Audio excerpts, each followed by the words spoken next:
আমার এখনো মনে আছে যে আমি আমার স্ত্রীকে নিয়ে রাস্তায় রাস্তায় বাড়ি ভাড়া খুঁজতাম এক সময়। মানুষ আমাদেরকে বাড়ি ভাড়া দিত না। বিশ্বাস করছে না? কেন দিত না? কারণ আমার গায়ে সুন্নতি লেবাস ছিল আর আমার স্ত্রীর গায়ে খাস পর্দা ছিল। বাড়ি ভাড়া দেওয়ার আগে খুব গড় করে প্রশ্ন করতো, কোথা থেকে আসছেন, কি দরকার, কোথায় চাকরি করেন, কি করবেন। মানে আতঙ্ক একটা, না জানি কোন গ্রহের মানুষ আমরা, ও বাড়িতে না জানি কি করব। এই যে একটা ভাইব ছড়িয়ে দেওয়া হয়েছে সমাজের মধ্যে, দাড়ি, টুপি, পাগড়ি, জুব্বা, বোরখা, এগুলোর দিকে মানুষ একটা সন্দেহের চোখে তাকাচ্ছে। এই যে একটা ফ্লো, একটা ভাইব সৃষ্টি করা হয়েছে, আপনাদের কি মনে হয় না এটা ইসলামের বিরুদ্ধে চক্রান্ত হচ্ছে? দাড়ি, টুপি, পাগড়ি, জুব্বা, বোরখাওয়ালা মানুষটাই সারা দুনিয়ার সব অপকর্ম করে বেড়ায়।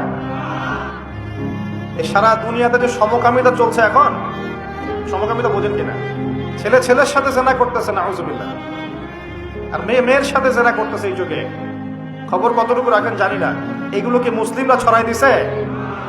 সারা পৃথিবীতে যে মানুষ এখন সুদ খায়, মোটামুটি সবাই সুদ খায়, কম বেশি আর কি। কেউ বেঁচে থাকার চেষ্টা করে, কেউ করে না। কোনো কোনো সময় দেখা যায় বেঁচে থাকার চেষ্টা করার পরেও সে বাধ্য হয়ে সেখানে সুদ খেতে হচ্ছে। এমন হচ্ছে কিনা? এই সুদভিত্তিক অর্থনৈতিক সিস্টেম কি মুসলমানরা চালু করে দিছে? সারা বিশ্বের মানুষকে হারাম কি মুসলমানরা খাওয়াচ্ছে? সবার ফোনে ফোনে ইন্টারনেট সেকশনে ঢুকলেই দেখবেন পর্নোগ্রাফি, নগ্নতা, দেখেন না? এমন কারো চোখ নাই যেটা এটা দেখে নাই, কারণ এটা সম্ভব না এখন এই যুগে। ইন্টারনেটের কাজ যারা করে, ইন্টারনেটে যারা ঢোকে, চোখের সামনে এগুলো পড়বেই, 100%, আলেম হোক আর জালেম হোক, পড়বে না? এই সারা দুনিয়াতে ইন্টারনেট সেকশনে যেগুলো ছড়িয়ে দেয় না, মুসলমানরা ছড়াই দিছে। মেয়েরা আগে একটু পর্দায় চলতো, ফেমিনিস্ট রেভলিউশনের মধ্য দিয়ে মেয়েদেরকে নগ্ন করে বাইরে বের করা হয়েছে। এখন মেয়েরা ছেলেদের পোশাক পরে ঘুরে বেড়ায়। হ্যাঁ, সমাজের মধ্যে এই সমস্যার কারণে জেনা বাড়ছে, পরকীয়া বাড়ছে, ব্যভিচার বাড়ছে, ধর্ষণ বাড়ছে। এই সমস্যাগুলো মুসলমানরা তৈরি করে দিছে। আমরা আগে শিখতাম কোরআন এবং সুন্নাহ কেন্দ্রিক শিক্ষা, এখন শিখতেছি পশ্চিমা ধাঁচের শিক্ষা। এই শিক্ষা কি মুসলমানরা চালু করে দিল?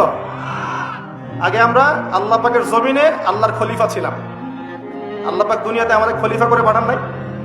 সূরা বাকারার প্রথম দিকে আছে না, আদম আলাইহিস সালামকে আমি সৃষ্টি করেছি কি জন্য? আমার খলিফা হিসেবে। ওয়াইজ ক্বালা রাব্বুকা লিল মালায়েকা ইন্নী জাঈলুন ফিল আরদি, খলিফা শব্দ কোরআনে নাই। তাহলে আদম আলাইহিস সালাম এই দুনিয়াতে কার খলিফা? যে আল্লাহর খলিফা, সে আল্লাহ পাকের হুকুম আহকাম চালু করবে নাকি নিজের মন গড়া বিধান চালু করবে? যে আল্লাহর বিধান দিয়ে চলে সে আল্লাহর খলিফা না? আর যে আল্লাহর বিধান বাদ দিয়ে চলে সে কি আল্লাহর খলিফা? আর শয়তানের